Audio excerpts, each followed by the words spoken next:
Hello, Renoites listeners, and welcome back to Renoites. This is the first episode in a brand new season of the show. I am your host, Connor McQuivey. Renoites is a weekly interview show where I speak with a variety of people doing important work and having significant impacts in our community here in Northern Nevada. My goal for this show is that it's a consistent source of interesting, substantive conversation that is highly relevant to us here in Northern Nevada. This is a community-funded, independent project, and your support is super duper appreciated. I have a handful of new patrons since last season, so thank you so much to Elaine, Claudia, Stephanie, Mike, Remo, Mindy, Jillian, Marina, and everyone else who contributes to the show's existence in any way, even just by listening. If you'd like to learn more about supporting the show, you can visit renoites.com, and just telling people about the show, letting them know about it, spreading the word also helps a ton. So thank you so much for listening. Thanks for telling your friends about the show, following me on Instagram, all that good stuff. I have a ton of really great guests lined up for this season, and so many of them came directly from listener suggestions. So if you have somebody that you think would be a good guest on the show, please let me know. Send me an email. My email address is Connor, CONOR, @renoites.com. And also, I will still be at the Riverside Farmers Market every Sunday, at least through the end of September. So come and visit me at the Farmers Market. That's at Idlewild Park, Sunday mornings from 8 until 1. Come by, chat, tell me who you want to hear on the show. Let me know what you think. It's a nice way for me to just kind of get to know listeners and share ideas. My first guest on the show over 100 episodes ago was Bob Conrad, founder of This Is Reno. And I've had a few other people from the world of local media on the show over the last couple of years, and those have always been really interesting conversations. I find them really valuable. So I'm excited this season to start with Brian Duggan, the former editor of the Reno Gazette-Journal and current general manager at KUNR. We talked a lot about the decline of print newspapers, what it means for local reporting, zombie newsrooms that have no staff and use like AI printed articles, events like COVID that made everyone tune in for local details, like what makes people tune into the local news, the elimination of barriers that anyone can kind of get into journalism, and a lot more stuff. It was really great. I hope that you enjoy this episode and the upcoming season. I have a lot of really great guests, and I'm really looking forward to it. Thank you again so much for listening. And now, this week's guest on Renoites, Brian Duggan. Brian Duggan from KUNR. Welcome to Renoites. Thanks for coming on the show. Yeah, thanks, Connor. Good to have you here. So you are a longtime fixture in local media here. You were at the Reno Gazette-Journal for over a decade, right? Yep. Let's start with that. So you worked at the RGJ for over a decade as the editor in recent years, last few years of your time there. What drew you to that as a career? You've been working on it for so long. Yeah, I spent about 15 years working in newspapers. My first job out of college, I went to UNR, went to the J School there, graduated in 2008, and that was when everything was crashing. So my first job out of school was actually at the Bismarck Tribune in North Dakota, covering the State House up there. I spent about a year and a half up there just cutting my teeth and made my way back to Nevada and worked at the Nevada Appeal down in Carson City for a couple of years, covering business in the state legislature. And then in 2011 came to the Reno Gazette-Journal. And I've been talking to Kelly Scott. She was a longtime editor there. And she finally said that there was an opening to cover city politics. And I jumped at it. And it was just the most insane couple of years of reporting that I ever had in my career, where, you know, it wasn't just covering on the city of Reno and the old Mayor Cashel Council, but I was thrown into a lot of really intense breaking news situations where I think the month I got there was June 2011. There was an Amtrak crash. A semi truck crashed into it just outside of town, east of here. Then I was sent to go cover Burning Man for a week. And then literally the day after I got back, the IHOP shooting happened down in Carson City, where a schizophrenic man, which we later found out, took a augmented rifle that he turned into an automatic rifle and sprayed bullets inside the IHOP and killed 4 people. 3 of them were uniformed National Guardsmen and a woman there eating breakfast with her husband. And I was the first reporter on scene for that. It was just this, in my early 20s, mid 20s, and suddenly just thrust into these national breaking news situations and doing interviews with Fox News and the BBC. And then like 2 weeks later after that, we had the National Air Race crash that September. Again, one of the first reporters on scene with our team from the RGJ. And again, just this whirlwind of national coverage. I think I was on NPR after that. It's just these very traumatic events for our city. And It's kind of surreal to think back, just reporting on it. Yeah. Do you think that's like an important part of the national news is having local reporters who are the people from that place who have a connection to the place? Absolutely. When we talk about the journalistic ecosystem in our country, we've seen a lot of atrophying at the local level. There's plenty of national outlets that are doing just fine financially. For newspapers, the New York Times is probably doing as good as it ever has in its entire history right now. The Wall Street Journal is still strong. The Washington Post, to one extent or another, is strong. And then you look at the most watched news TV networks, Fox News. These are all national brands that are doing quite well financially. But when you look at the local level, you peel it back, you look at newspapers like the Reno Gazette-Journal or any other kind of major or mid-sized metro paper, it has been a very difficult 15 to 20 years for these organizations and longtime institutions. The RGJ turned 150 a couple of years ago. Oh, wow. And it's been really hard to see what's happened to the industry. So when you ask, when these big events happen, national outlets tend to really rely on that local reporter to provide context. And now in my role at KUNR in public radio, NPR often looks to the local station for additional context or reporting on politics or breaking news situations. Yeah, I know that like the NPR format on KUNR, it's like a mix of national NPR programming and then local programming that's in the NPR style. So they integrate that way. Yeah. Yeah. Why is this hitting local journalism so hard compared to national? Like, is it a demand issue? Do people just want national news, or do they want the familiarity of a national brand that they get their news from? What do you think is driving this shift over the last 10, 15 years from local media, the money coming to local media, that money going to national media instead? Yeah. I think it's a undercovered topic nationally that I don't think a lot of people really have awareness of. And I think increasingly you're seeing a lot of national philanthropic causes kind of like, oh, wow, like local journalism has really taken a dramatic hit in recent years. And the number of journalists working in communities around the country has been decimated very dramatically over the last 15 years. I don't have off the top of my head, but I mean, there's probably fewer than half the journalists working today than there were back in the mid 2000s, for example, in local communities. And that's largely because of the decline of local newspapers. When having this kind of conversation with people, I'll reference this Pew poll that came out a couple of years ago.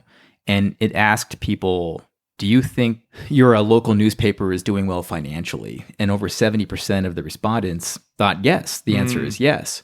But by and large, the answer is no. Right. And especially in the local newspaper industry, what you've seen over the last 15 years has been this sort of systematic decline in advertising revenue because of the shift to digital media. And unfortunately, digital advertising just simply does not match the same rates as print advertising. There's a saying in the industry, print dollars for digital dimes. And then subscriptions also. So at the Reno Gazette-Journal, at our peak, we had around 65,000 subscribers at some point about 20 years ago. And today it's a fraction of that. It's like maybe a sixth of that now. And that's just because of reading habits have shifted.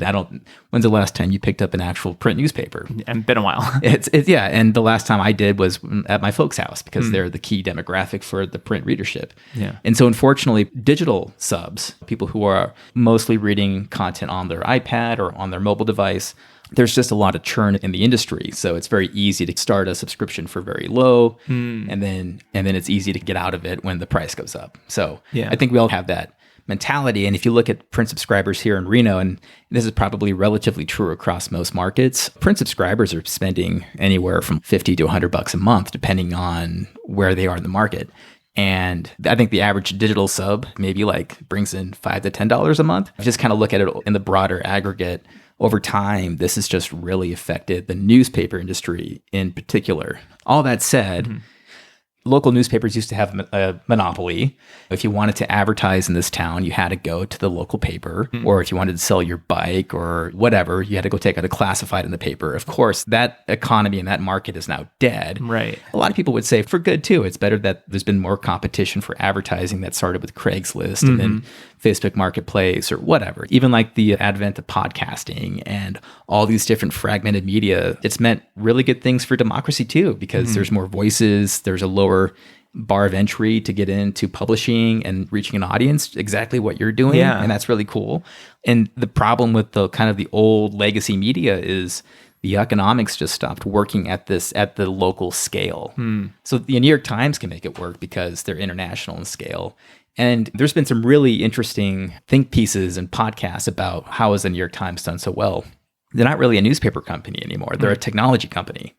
So the way to think about the New York Times is they do games, they do Wirecutter, which is a fantastic Consumer Reports type product. They have a great cooking app that's known for their recipes and videos. It's kind of like this sort of like lifestyle brand that I've heard it likened to, they want to have your attention from the moment you wake up with the news to the moment you go to sleep, maybe with a puzzle or something. Yeah, doing Wordle in bed. Yeah, exactly. And local media, there's just not the money or the scale to actually make that work. Right. We could talk about the questionable, generously putting, decisions that have been made by various newspaper companies, including my former employer, with Gannett. Been a lot of short-sightedness, a retreat from the public service mission of journalism, I would argue, especially at that large corporate scale where you've seen companies pull out of smaller markets left and right. The LA Times had a pretty damning piece earlier this year about one Gannett paper. It was the Daily Californian, I believe, in Salinas, California. It's a newspaper with literally no journalists working for it. And so the LA Times did the story about it. And here's this town of, 100 to 200,000 people, I believe, with no journalists. And are they just getting like AP syndicated articles Basically. in their paper and it's not actually a local paper? Essentially, yes. Yeah. Is that part of the way that New York Times manages to exist, is that it is a national newspaper? It's called the New York Times, but it is not like New York's local newspaper. It is the national newspaper, effectively. So it's the print version of something like a Fox News or an MSNBC or whatever, like a national news, but just the print format. The way definitely different formats than even compared to like, cable news format, where cable news is programming around a clock and they're trying to I think it's more about the attention economy, which I know the New York Times needs, but I would argue that the New York Times or papers like that, and I would throw the Wall Street Journal into that bucket and the Washington Post, where they are trying to, in the classical sense of what journalism does, is affect the national conversation and directly influence politics. That's the strength of the New York Times or the Wall Street Journal or the Washington Post, where they can publish these blockbuster investigations into the former president's taxes and all the things he didn't pay, or you go back in history with the Pentagon Papers, or any major national revelation about scandals in federal government or even state government and local government, like the big papers like the New York Times or LA Times, the Houston Chronicle, like these large metro dailies. That's been their main power. Where I would argue like the Fox Newses and the CNNs and the MSNBCs of the world are more about maintaining like the political zeitgeist, where they're just a bunch of talking heads, but it's like they're perpetuating a narrative based on a particular point of view. Yeah, like I don't think of any cable news as being particularly investigative, right? Yeah. It's a lot of takes and a lot of analysis and those kind of things about the news, but they're not the ones, as far as I can tell, that are doing investigation, kind of finding the stories and kind of like doing that work. What about local? So is there a demand for local journalism around these things like politics and the same types of issues that seem to draw eyes on the national level? Do those just not draw as many eyes here locally? Or why doesn't that model or that kind of approach work as well locally? Is it that we just don't have the reporters to do it? Is it there's not as much going on? I mean, there's not as much scandal here in Reno, I don't think, as there is in our national politics. Maybe there is. We don't know what we don't know, right? So you need journalists to find out. To your initial question about, is there demand for local journalism? And I would say unequivocally, yes. We see it time and time again with how the audience behaved around major investigative pieces locally that were done locally. People respond to it. People pay attention. People read it. They want to know what's happening within their local institutions. The disconnect, I think, is the fundamental economics of local journalism and I think it's a problem of awareness on some level, that people just don't understand what's happened on a kind of a gut-based level, where oftentimes we'd see in the comments when I was at the paper, like, why is this behind a paywall? They should just sell ads around it and make money off that and pay for the journalists that way. And we'd all be there saying, yes, but that's not going to pay enough to make it actually work and pay someone a living wage and then pay enough journalists to do the actual work necessary to have a kind of a material effect on our local conversation, right? Like you need several journalists to do the work in a city this size to cover local politics, like both cities, the county, the school district. But also when I got there, we had about 50 journalists in that newsroom, and we had an environmental reporter who would go cover the flood board. I don't know the last time a journalist in this town has actually been at the regional flood board to cover that, which concerns me because I know there was a lot of major money spent at that place over the last decade, but the eyeballs just were the journalists sitting there in the room, listening, diligently taking notes and trying to understand the context and bring that knowledge and context to their readers. It just doesn't exist. Yeah. And so I think, like I said, I think it's a matter of awareness. And I think what we're in right now, I would argue, is a transitional period. On this Reno, like this biggest little scale, we've had our own version of this fragmentation. And we have outlets like This Is Reno, or the resurgence of the R&R, or the Nevada Independent. And at KUNR Public Radio, we've been investing in our newsroom as well. And there's an active conversation in the public media sphere that public radio should be a replacement for what's been lost from the corporate capitalistic side of journalism, and that we're bringing this back to a nonprofit model, or perhaps starting that conversation for the first time in some communities, that nonprofit journalism might be the answer or the best answer for local journalism going forward. And so you've seen that model work quite well. Again, with the Nevada Independent is a great statewide model, and they've put reporters in Reno and Carson City and Las Vegas, and in some of the rurals. With the KUNR, we just hired a broadcast journalist to go be the first journalist that we've had out there in Elko.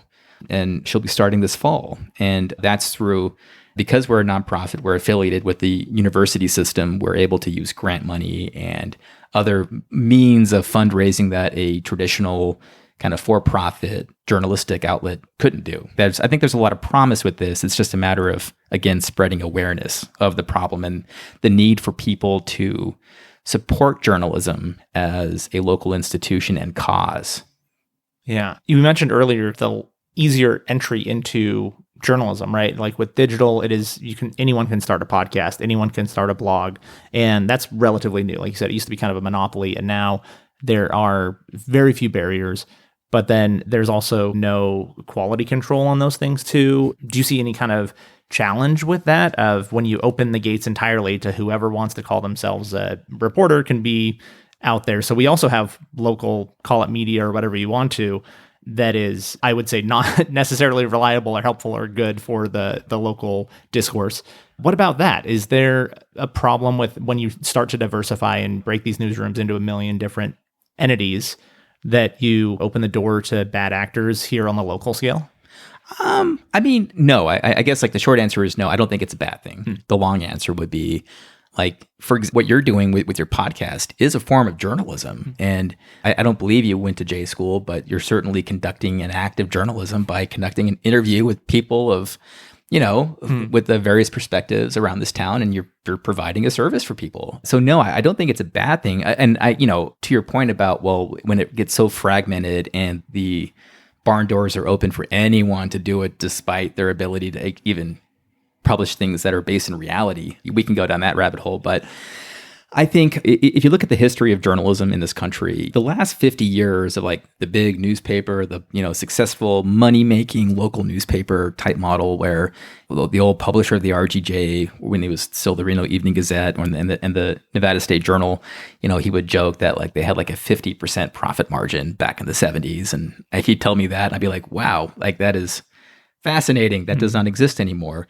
That's also a way to look at it as just an anomaly too. That if you look at the history of journalism in this country, more often than not, these were smaller pamphlet size type publications. If you go back to the Revolution time or back to the early days of the country, it was the partisan press, and you had Federalist type papers, or I'm getting all my Democratic Republicans, whatever the parties they were, calling Thomas Jefferson names or calling John Adams names. Like that was the style of journalism where it wasn't even based in truth. And you saw during the 20th century, like the professionalization of journalism, where kind of the rise of the J School, like the Reno School of Journalism at UNR, who's now, I work under, that started about 100 years ago, or actually 100 years ago last year. And it took a long time for the profession of journalism to create this sense of standard, right? Where at KUNR or at the RTJ or most other kind of, outlets that purport to be professional in nature, they tend to abide by things like the AP style, the Associated Press style of writing, where there's certain like ways of writing stake names or standards for when to publish names or not publish names, or the Society of Professional Journalists Code of Ethics. One of the key tenets there is to minimize harm, for example, or just some of the idioms in journalism. A common phrase is, if your mom tells you she loves you, check it out. Like that's like, and like that's some of like the culture of journalism come through like this, the academies and what sort of made these professional journalists. And I think the culture of journalism, I think, has seeped into our kind of national identity in some ways, that people have an idea of what media should be, and people are now trying to do that in their own way. And I think it's a really exciting time in media where you see, again, where you have, we're just sitting here in your apartment conducting a really great interview, and you don't need a professional studio, right? I mean, this can be done on the fly, so to speak. To the question about, is it bad? Well, we like the rise of misinformation and conspiracy theories and how that's affected our politics, and I agree that is a big problem. But I also get the sense that over time, as major events happen, credibility at the end of the day still matters. So if someone says one thing, but consistently reality proves otherwise, over time, people will get a sense of the thing that this person keeps saying does not come true. But the other outlets over here are reporting something that does resemble reality. Yeah. And I think over time, like that arc of history bends toward justice type mentality. I do think it does bend toward truth. And I do think people over time find the outlets that actually do say something that's real. And we saw this during the pandemic, where we saw our audience like quadruple, like overnight, because people who didn't typically go to local journalistic outlets to see what's going on suddenly realized, wow, my life is being dramatically affected by major policy changes at the state government level and the local government level and the federal government level, that I can't go to work anymore. My work is shut down. I have to wear a mask. I have to get vaccinated. All these things were happening, and people were going to sources that they deemed as well as probably credible. And so I think at the end of the day, if, what our reality is now is this sort of fragmented marketplace, I still think the most valuable currency in it is always going to be credibility. Yeah. And that's earned. Yeah, I think the credibility thing is an important part, I think, because for myself, I always try to shy away from journalist as a label or as a descriptor because of those expectations and norms of professional journalists. And it feels strange to be in that in-between place where I am doing something you could call journalism that is very locally oriented. It is about what's happening in Reno, but I'm uncomfortable with the idea of claiming to be an authority on anything or, a professional at anything. And that is why I try to focus on just authenticity, I guess, even if it's not steered towards what you're supposed to do as a journalist, or I don't know the rules, I guess, because I didn't go to journalism school. But yeah, credibility, I think, is, at least for a project like mine, one of the most important things. I want people to be able to listen to it and be like, oh, this guy is legitimately interested in these topics and just sharing them with people.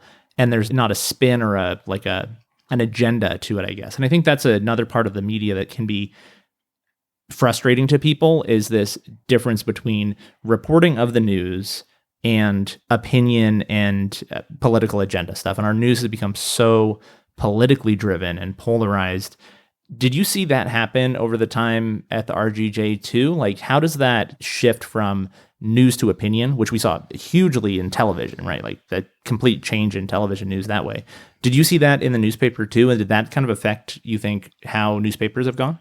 That's a really interesting question. I think I do take the criticism, seriously too, that, journalism is very liberal, like your newspapers are liberal, or you're pro this party or anti that party. And I don't think that's true. I think in practice, that's not true. Just knowing what I know, but that doesn't tell people much because they don't know what I know. They haven't seen what I've seen. They don't work with the people who I worked with. All they see are the headlines and the photos and the placement and occasional mistakes and things like that inevitably happen in journalism. And so over time, this sort of distrust of media, it shows in polls too. Again, a Pew, or I think it's Gallup, the trust in institutions, the media pulls down with Congress and lawyers. Like no one trusts the media, right? Right. But that's also increasingly true for all institutions, unfortunately. So you've seen this sort of overarching, flood of distrust for all institutions in the last generation or so, which whole nother conversation. Yeah.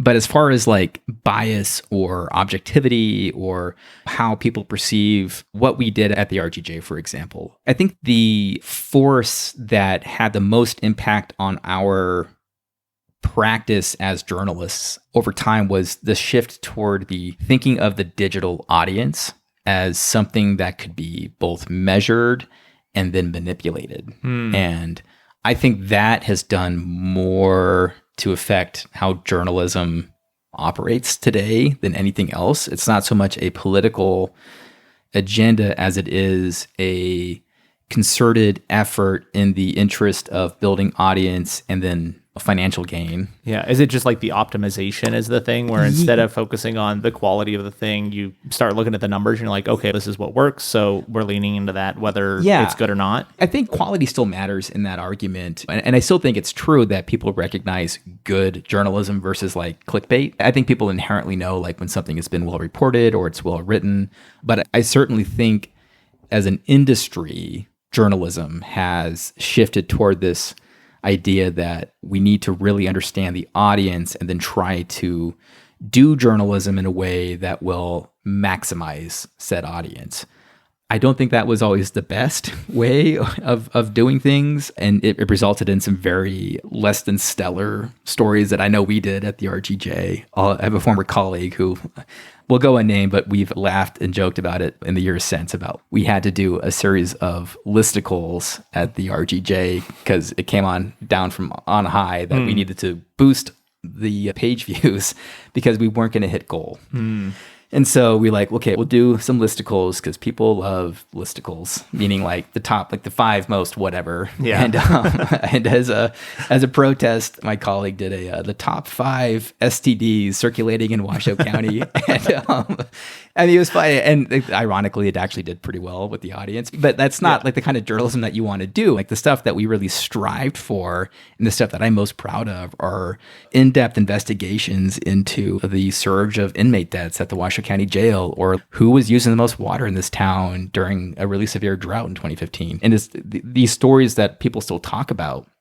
That's what I think resonates the most over time. Now, can we all be seen as completely objective and completely in line with everyone's perspective of what we should be producing? No, I don't think that's possible either. And I think there's always going to be healthy debate around whether or not a story is slanted or a headline didn't get it quite right, or those are all really fair criticisms, and it's difficult to really make everyone happy. We can get as close as we can to the truth, I guess. And I think the best standard we can have as journalists is just to be as fair as possible. And I suppose that's the best we can do. Yeah. I know you used to write a newsletter, I don't know if that was supposed to be lighthearted and more fun, and part of the appeal was that it's for younger readers. You mentioned that newspaper subscribers, that is a much older demographic, and a lot of young people get their news from, you can't really call it news. They learn about what's going on in the world through the filter of social media, through TikTok, through Twitter, those kind of things. But obviously there's an interest in getting younger people to not only consume, we'll call it real news, but to have an interest in it, and for that to help our society be better, because we have a young community that knows what's actually going on in the world and is media literate, I think, is another part too of understanding what is reliable and what's not. And I think we've maybe lost some of that as a society, that skill of determining what to trust and what not. Can you just talk about that? How do we appeal to young people? They're not likely to subscribe to the old school newspaper. They're already in the depths of the social media news, quote unquote, news ecosystem. So do you have ideas of how we can be more inclusive of all different ages and all different types of people in this kind of news conversation?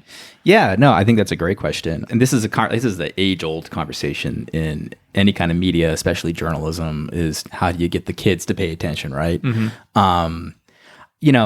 I think, especially what we're doing at KUNR, where The intent of our journalism at KUNR is to do public service. And we want to provide information for our listening audience and our readers online for free. And we want to do journalism that is ethical, that is fair, that is relevant. And I think when we tell people that mission, people over time start to see it and understand it. Now, we have to get in front of people with different platforms, right? So we need to be relevant on social media. We need to be attending events in town, a diversity of events, and actively engaging with people and telling them our story about why local journalism is important. Part of journalism's legacy, unfortunately, is it often came from a heterosexual white male perspective, frankly, and that was who ran the media for most of its history. And up until recently, where you've increasingly seen a more diverse leadership come into power in just very recent years. Part of that is actively engaging with communities in ways that we just historically did not.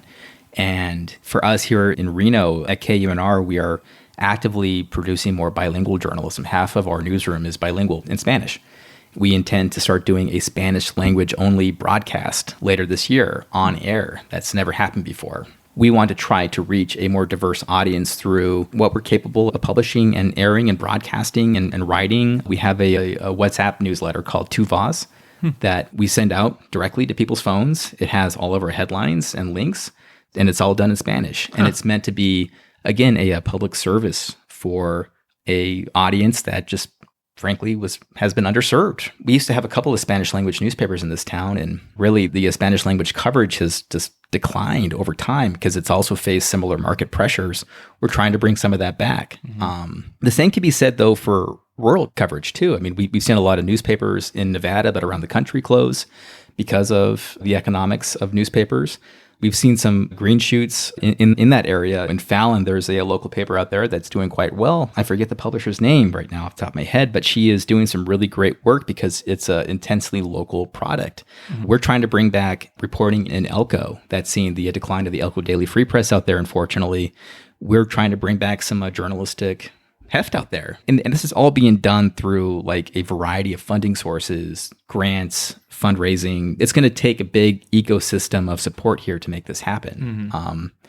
I think over time, people, once they're out of the early 20s, once they start getting established in jobs or commutes, or they start having children, as life happens, so to speak, the institutions and stories about those institutions start to matter a bit more, because that's when people tend to start paying attention to local news because their lives are now affected. I mean, their lives are affected, their entire lives, but they start to realize, I think, at some point, how much what's happening locally affects them, and that they should be paying more attention to it. Yeah. And part of it, too, is just general civic education. I think there could be a lot more education, discussion around information literacy, media literacy, how to be vigilant with online information, how to source things, how to identify potential conspiracy theories online. And, there's some very interesting national groups that are trying to spread that kind of awareness. And I know there's a lot of teachers in our school district who often bring in journalists to talk about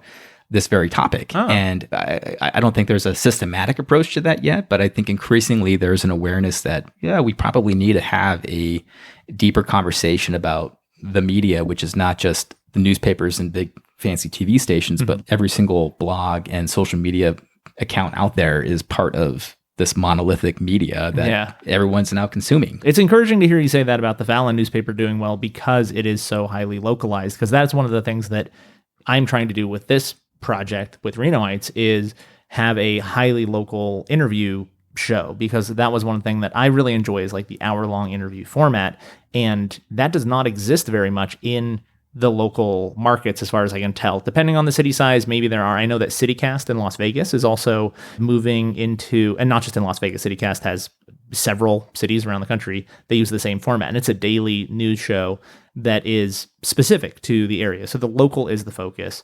And I think that being a kind of a competitive advantage over national news, of being so specifically local that people know that's the place to go to for what's happening in your own backyard, is pretty valuable. So I'm glad to hear that works. And the different funding model stuff, that's a whole nother conversation. But one of the things that I'm trying to do is have less reliance on advertising, because the independence of a project, I think, matters to a lot of people. And the test is, will people pay for local media? And I think we're still kind of learning whether they will or not, right? Do you have a Patreon or something? Yeah, I have a Patreon. I have a handful of Patreon supporters. So that is my hope, is that as I continue to do this project and prove its value over time, that I can also prove that in a city the size of Reno, that there is some financial viability. It's definitely not there yet, but my hope is, I'm an optimistic person. And I like to think that there are enough people in Reno that if there's something that is of value to the local community, enough people will pay for it to sustain. And that's been a really interesting project to see what that looks like, on the ground. So it's been interesting stuff. It's been really fun to watch your podcast grow, and over time, you've gotten some really great interviews over the last few years. And I really think you got something special here. I'm rooting for you. Thanks. Yeah, I've been blown away by the level, the quality of guests that I've had on the show. And I think it does speak to the vacuum that was there before. I think that people want to talk about what they're doing. They want to talk about what's important to them. And being able to sit down and do that for an hour is something that they don't really get an opportunity for that often. They're quoted one line in the news, or they're on TV for a 3-minute segment. But being able to expand on what you're doing and why it matters to you for a local person who is highly visible in the local community, I think there's real value for the guests too, which I think is the reason that it's not that hard to get people to come on the show. Just got to ask, right? There needs to be something there for them, and the opportunity to do a type of media that they don't really have an option of most of the time, I think has been pretty beneficial for them. What's the Nevada News Alliance? I know that's another thing that you're involved in. It's that like a connection of the various local news organizations. What does that look like? How does it work? Yeah, that was a project that I started with a couple of professors, now retired Donica Mensing and current professor Patrick File over at the Reynolds School of Journalism. And the idea was local media should talk to each other. Basically, we should collaborate. We should find a common space where we can at least discuss the challenges and hopes and dreams of what we're doing. And it started off as sort of an informal, let's just have some mixers. Let's have maybe some forums. This started right before the pandemic. We did a few events. We had some funding. It took a hiatus. It's still on a hiatus right now. We just need to reinvigorate it. I think the J School dedicated a couple of interns to it to help out with it about 2-ish years ago.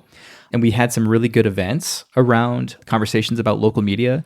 And the idea at the time, and still is what we're doing right now, which is just education about local journalism, what's going on. And there's several different, again, models in this town that are affected. I would argue you would be a good candidate for joining. We had Double Scoop and This Is Reno and the Nevada Independent, the RGJ, KUNR. We were all talking. And that's basically it. It's just keeping the conversation going. Yeah. So you're at KUNR now for the last year or so, after a long time in print. I know that there is also digital, there is other forms than audio through KUNR, but it's largely an audio platform. Can you talk a little bit about going from print to audio? If you think audio is a better way to reach people or a different way to reach people, kind of what's your thoughts on audio journalism broadly? Oh, I'm a longtime NPR fan, so I don't know how long it's probably started with Wait, and then I got sucked in. And so I think I knew the programming schedule on the back of my hand on my first day. It's definitely a different medium, a different way to approach the news. In broadcast, of course, it's shorter because at KUNR, we're a newscast format. So we have, if you're not familiar with KUNR 88.7 or 91.7 Verdi. Yeah, that would be great. If you can just tell people who don't listen to NPR, like what is a typical like couple hours listening to NPR sound like? So we are a public radio station, it's a legal designation that started back in the 60s. And what we're able to do is become NPR member stations through this. So National Public Radio member station.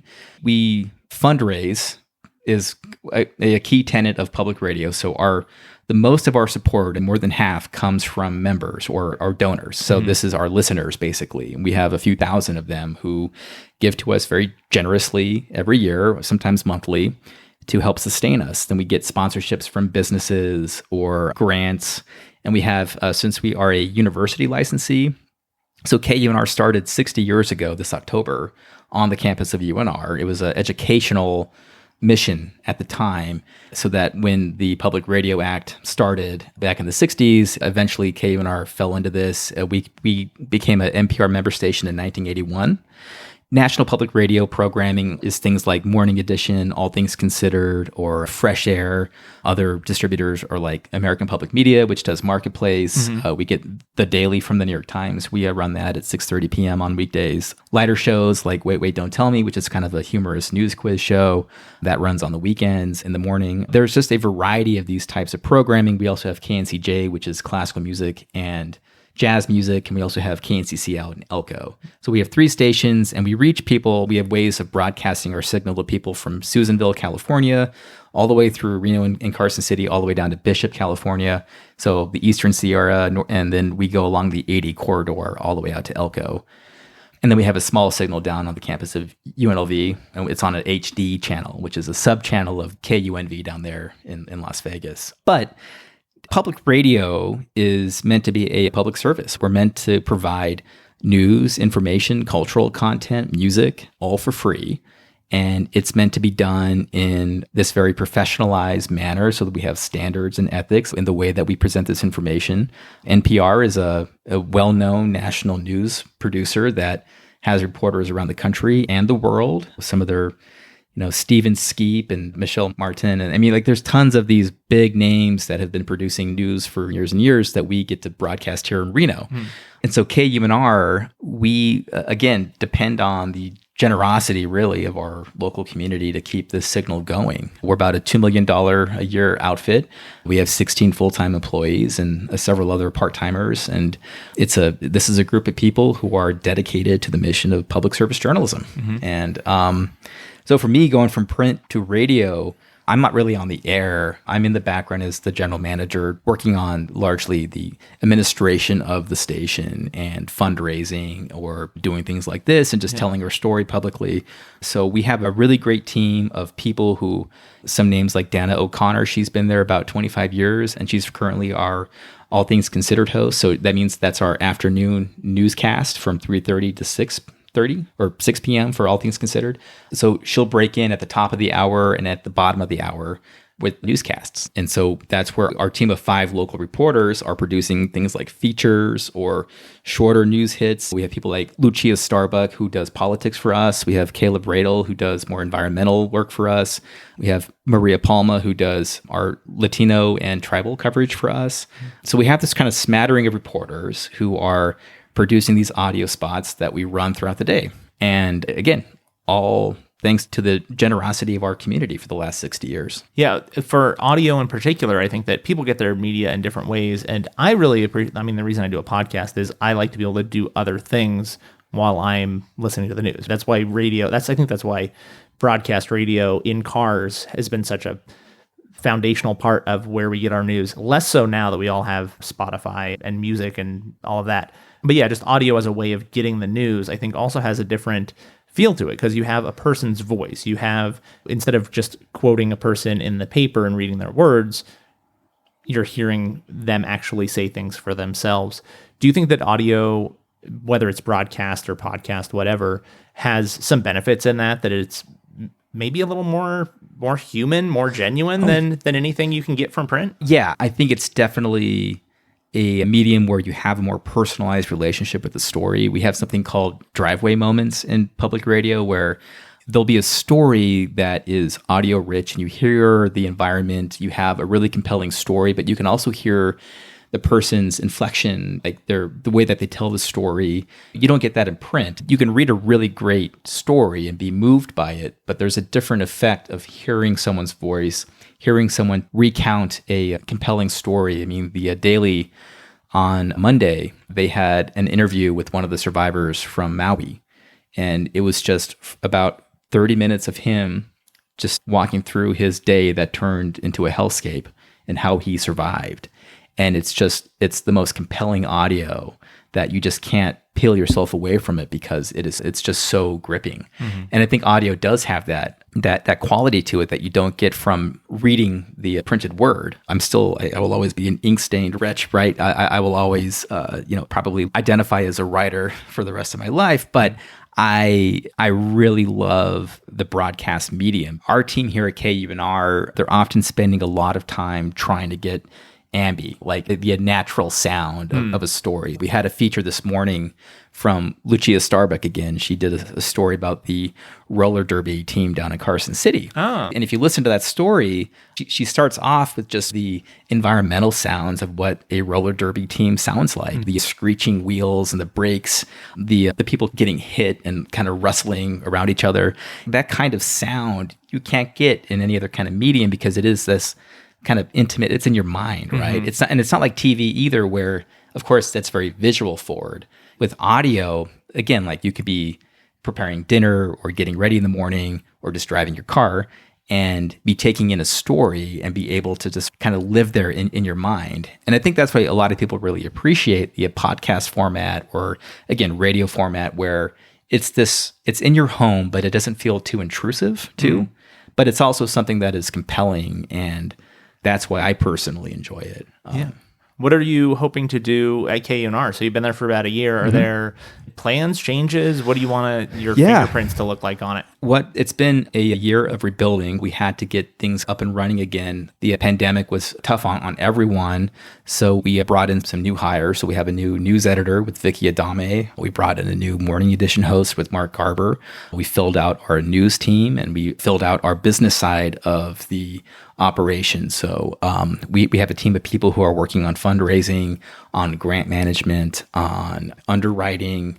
That there's just several teams of people doing all they can to keep the ship going. And my hope and my plan for this station is to show that public radio can be a go-to source for local journalism. And KUNR's news team is relatively new relative to the rest of the media landscape here in Reno. You know, if you look at the newspaper being 150 years old and KUNR being 60 years old, the news team really has only existed for the last, 10 to 15 years at KUNR. And it started off with a couple of people, and now we have a news editor, 5 reporters, a digital editor. We have roughly 4 interns each semester that are paid for through donations and endowments. So we've built up our reporting heft. And what I would like, and I think this is a hope broadly speaking in the public radio or the public media sphere nationally, when I hear from my colleagues at other stations and at NPR, that public radio and public media can be a replacement for what's been lost in the decline of newspapers. And the nonprofit model, I think, is far more attractive, especially to younger audiences who are, I think, rightfully skeptical of what kind of vested interest might be purporting a particular story. And I think the story that we can tell as public media is it's paid for by you, the listener. That's who is paying for our salaries and paying for our ability to broadcast every single day.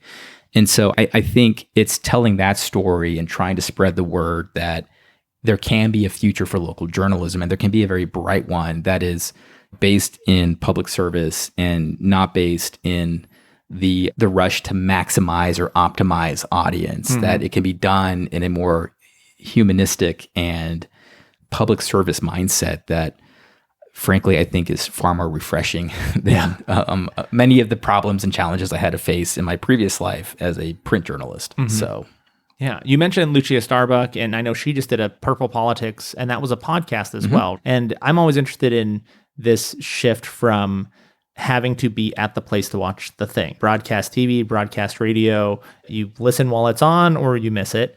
And now I think we have a world with streaming music. So you're not listening to the radio, you're listening, you're streaming Spotify. And the reason I do a podcast, and one thing I really like about it, is that it kind of lives forever and it can reach people at a later time, at a different place. It has that kind of flexibility. How does that intertwine with KUNR? Do you have programming that is both podcast and on the radio? And do you see this kind of shift away from you need to be there right now, this like ability to time shift content, as something that is also valuable or important, or something that you factor into the way you're growing KUNR? Yes to all the above. And I think, so to take it, the example that you just said about Purple Politics Nevada with Lucia Starbuck, so that's the name of the podcast. Yeah, that was a weekly show that we did during the legislature. We're taking a summer hiatus. It's coming back this fall as we kind of ramp up for the upcoming election. We also had a live event tied to that podcast called Pints and Purple Politics, where Lucia would do a hour-long show Usually we had a partnership with Imbibe Brewery where Matt would let us come into his brewery and we would have about 100 people show up and we'd interview state lawmakers or other journalists. Or our last show at the Reno Little Theater had the Secretary of State and the State Treasurer on from the state of Nevada. And Lucia got to do kind of a debrief on the session. And so, this model of it's not just a podcast, it's not just a radio show, it's also a live event, it's also a social media presence. You have to be where the audience is. You have to understand the listening habits of our fans. And so, yes, we need to be present when people want to hear it. You can also listen to KUNR on any streaming device. You can tell Alexa or your Apple Music to play KUNR Public Radio and it'll pull us right up. Those are all ways that we're reaching people constantly. And so, yes, like all media, it's gotten more complicated, but that's because our consumption habits as media consumers has shifted pretty dramatically over the last decade, right? Where the rise of the smartphone and the smart speaker and all of these things present challenges, but also opportunities for legacy outlets like KUNR to say, hey, we're also there too. And here's how you listen. Yeah. For people who want to be more actively engaged in what's happening, whether maybe they don't have the time and energy and insanity to start a local podcast like me, but they want to participate more. They want to engage, right? What's the best way for people to do that? To not just be like a passive consumer of local media, but to, I guess, shape how our city grows and changes through media. I mean, you can leave comments on articles on Facebook, but I don't know that that's going to really reach the people that it needs to reach. How can people engage with local media in a way that's helpful and healthy? I think the first step is just to take an interest in your community about what's going on in it and then try to learn about it. So however it impacts you, I mean, say if you're a young 20-something, single, no kids yet, just new here to Reno, maybe you're trying to get involved in local groups, or maybe you have fun on Wednesdays and you do the Wednesday night bike ride or something like that. Cycling is actually a political issue in town, and getting educated about how the city council has addressed cycling routes. There's a lot of people who are writing about that. And so I think as a consumer, or not just a consumer, but a member of a community, really, you should become more and more aware of what is available to you in order to become an educated citizen, so that when you vote or when you discuss topics with neighbors and friends, or if you feel compelled enough to show up to meetings or write letters to local lawmakers or whatever, getting involved as much as you see fit. I think the key always comes down to being just, you got to be an active member of your community on some level. Like, you have to understand the local issues, and the only way to do that is to explore what's out there. I know that's hard because it is fragmented. So like the Barber Brief, for example, Alicia Barber, a longtime historian in town and public policy wonk, she writes these great, really detailed articles on her Substack about the Planning Commission or various city council issues that I love reading her stuff because it's always really well informed, and it keeps me up to date on the more nuanced decisions that are happening over in City Hall. But it's also understanding that even watching like local newscasts, for example, or, listen to KUNR in the morning, flip it on, see what's the big news of the day. There's plenty of ways to keep abreast of what's happening here in town. It's just you have to take an active interest in it. So I think that would be the first piece of advice, is just take an active interest in your neighborhood, in your neighbors, what's going on in your city. Comments are great, but I think it's more about just finding ways to directly connect with your neighbors and then talking about the issues and using journalism as sort of a tool to keep those conversations educated and at least in context. Yeah. I think one of the challenges is there can be sometimes not enough access to the news or not know enough about what's going on. And on the flip side to that, sometimes too much. I think that there's also this sense of overwhelm, and I think that comes from like the 24-hour news cycle and feeling overwhelmed by the amount of things that we're expected to know or pay attention to. And I pay attention to probably a lot more than most people do, just because I'm super locally oriented and I pay attention to a lot of local media. But even I feel like completely behind on so much that's going on. I mean, I don't know that there's really a question there, but it's just, there's a frustration with never feeling like you're doing enough to know what's going on in town. I definitely feel, even taking a step back just as like a citizen of the world, where things certainly felt very overwhelming during the pandemic and during all the societal strife that brought, including the political strife and violence. That was a really difficult time. And And then you factor on things like climate change and inequality and these like really huge world problems that it's like, how do you even fix that? Right. And I agree that it can feel overwhelming at times, especially when presented with the various climate disasters that have just occurred in the last couple of months. And I hear this too from people where it says, I don't do news. It's too depressing. I can't. It's just too much. And I completely understand that. I do think, though, that positive change, making effective change in the world has to start at the local level. And it's good that we're all aware of the global problems that we all face on a societal level or environmental level.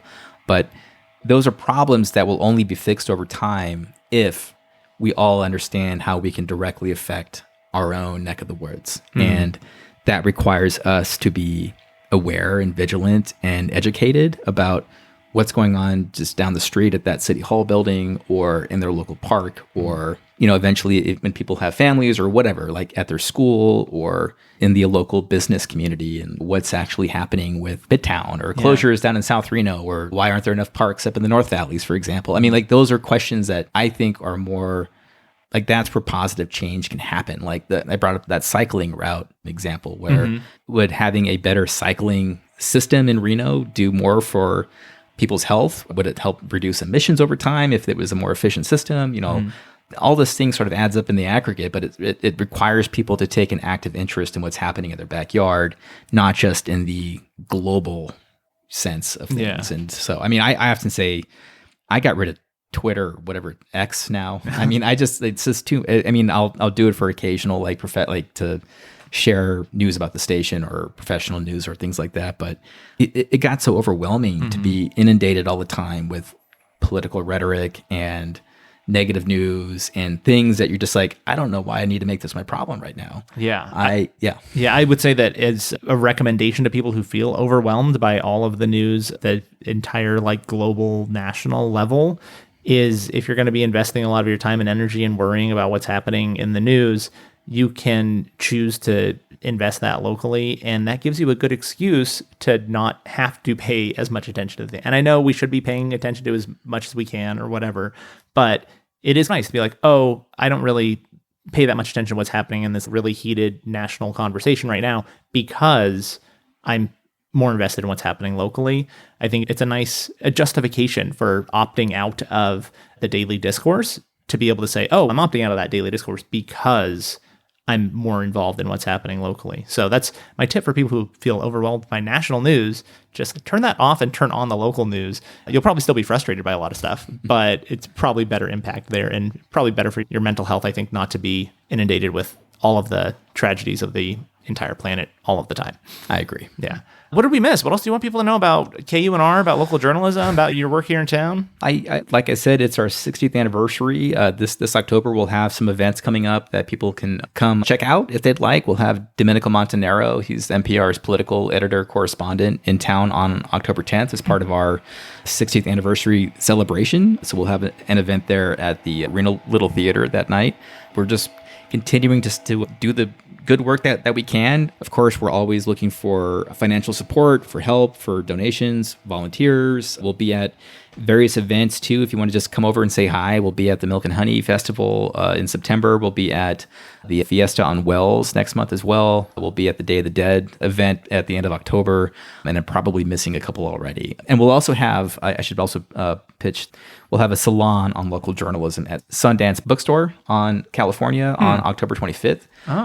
So I'll have some other local media types there to talk about what we're talking about right now, but we're going to focus on how technology has shifted local journalism over time, not just from the advent of TV, but now like the algorithm and now generative AI. Oh, yeah. And how will that affect journalism in the long run? Yeah, And that's a whole nother story. I won't get into this one right now, but I saw a example of a local, it was like a high school sports story that was written by an AI. And it sounds horrible. It's got like weird grammar things, but it's... I just saw that. Yeah, I just saw that this morning. It's strange, but it's like highly localized, and it's talking about what the scores were at halftime, but then it's got weird grammar usage that doesn't make sense because it's just comes straight from the AI machine into the like fakely localized website. So that will be very weird too, when it's not just reporters are reduced, like the machines and the algorithms providing news.